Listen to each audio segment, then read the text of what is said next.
বাংলাদেশের নোয়াখালী জেলার সুন্দর একটি দ্বীপ হাতিয়া। হাতিয়ার একটি চর দমাচর। অপরূপ সৌন্দর্য ও ম্যানগ্রোভ বনের দ্বারা বেষ্টিত এ দমাচর।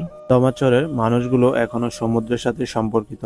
মৎস্য শিকার, চাষাবাদ, নৌকা চালানো এবং গবাদি পশু পালন করে তাদের জীবিকা নির্বাহ করে। আমাদের যাত্রা হাতিয়া সুজের বাজার থেকে দমাচরের উদ্দেশ্যে ট্রলারের যোগে।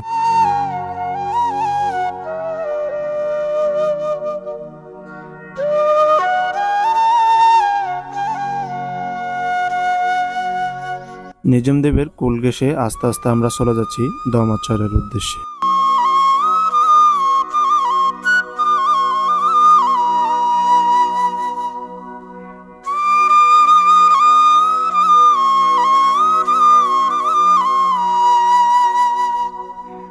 পঁচিশ মিনিটের মতো ট্রলার চালানোর পর দমাচরের একটি খাল দিয়ে আমরা ভিতরে প্রবেশ করতেছি। পাশাপাশি অন্য নৌকাগুলো আসতেছে ধান নেওয়ার জন্য, যেহেতু দমাচরে ধান চাষাবাদ করে মেইন ভূখণ্ডের থেকে আসা মানুষজন অস্থায়ীভাবে বসবাস করে এখানে কিছুদিনের মতো। এখানে একটি ঘর দেখতেছেন, তারা ধান নেওয়ার জন্য এই ধরনের ঘরগুলো করে থাকে। তো আস্তে আস্তে আমাদের যাত্রা এখানেই শেষ ট্রলারের। এখান থেকে নেমে আমরা সরাসরি চলে যাব দমাচরের যেখানে মানুষ বসবাস করে ওদিকে। দেখতে থাকুন পুরো ভিডিও এবং উপভোগ করুন আজকের ব্লগটি।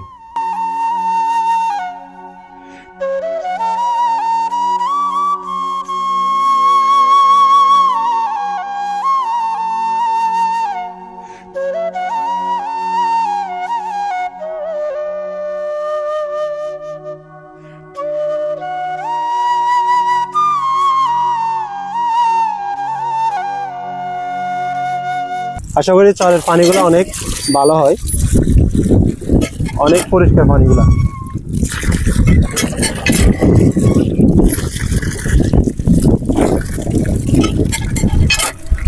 সেম আমাদের হাতিয়ার। এটা শুধু মানে যারা এখানে চাষাবাদ করে তাদের জন্য কলটা আসলে এখানে করা।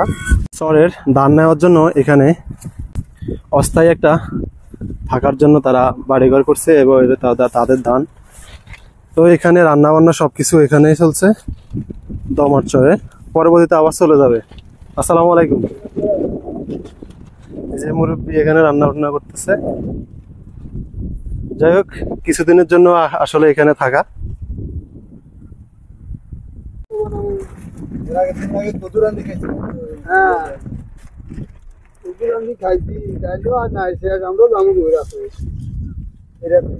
অনেক দূর হাঁটার পর পরে আমরা এখানে একটু বিশ্রাম নিব।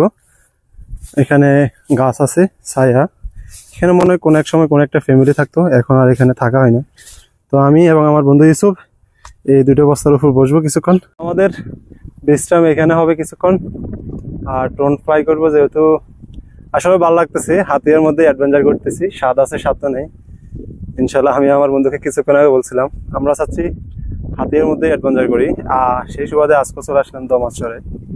দমাচরের আসলে যে সৌন্দর্য, ক্যামেরাতে আমি কি পরিমাণ তুলতে পারি আসলে জানি না। তবে এখানে চাষবাসের জন্য বিখ্যাত, ট্যুরিজম, এখানে কেউ আসে না। আমার জাস্ট কৌতূহল জাগলো যে আমি আসলে দমাচরটা দেখবো, কখনো আসা হয়নি, ওই কারণে আসলে আসা আমার। এই জায়গায় বিশ্রাম শেষে আমরা চলে যাচ্ছি জনবসতি যেখানে আছে। একটা ফ্যামিলিতে আমরা এখন ঢুকবো। আসলে এখানে তাদের আসলে মূলত বসবাস। ভাই একটা নাঙ্গরে হানি খাওয়া আছে, তোমরা এখানে থাকো না? দমাচরের মানুষগুলো অনেক কষ্ট করে জীবনযাপন করে। পলিথিন আর কিছু সংখ্যক টিনের মাধ্যমে তাদের ঘর তৈরি করা। এখানে গবাদি পশু পালন এবং মৎস্য শিকারে করে তাদের জীবিকা নির্বাহ করে এই দমাচরে।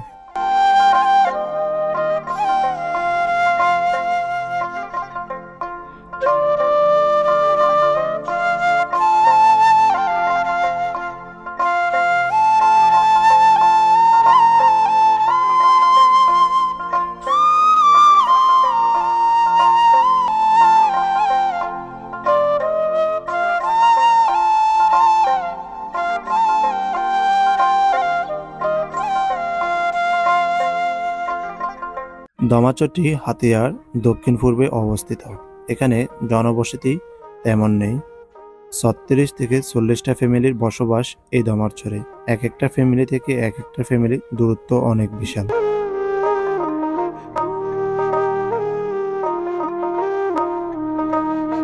এখানে তারা মৎস্য শিকার, গবাদি পশু পালন এবং চাষাবাদ করে তাদের জীবিকা নির্বাহ করে। এখানে কোনো স্বাস্থ্য ব্যবস্থা, শিক্ষা ব্যবস্থা এবং যাতায়াত ব্যবস্থার কোনো পথ নেই। তারা অনেক কষ্ট করে এখানে জীবনযাপন করে।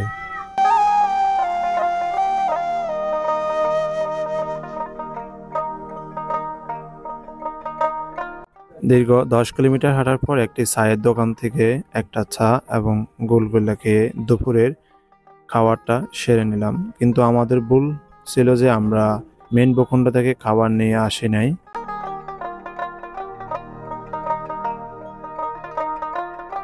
খাবার শেষে আবারও হাঁটা শুরু গ্রামে গ্রামে ঘোরাটা। দীর্ঘ প্রায় 9 কিলোমিটার হাঁটার পর স্বস্তির একটা জায়গায় পেলাম। এই ছোট গাছগুলোর নিচে একটা বেঞ্চের মধ্যে বসে আসলে অন্যরকম একটা অনুভূতি নিয়ে এখানে বসা। মৃদু বাতাস, অপরূপ সৌন্দর্য। আসলে আপনারা ড্রোনের মাধ্যমে দেখবেন আসলে চরটা কত সুন্দর।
সকাল থেকে সন্ধ্যা হওয়া পর্যন্ত শুধু হাঁটার মধ্যেই ছিলাম।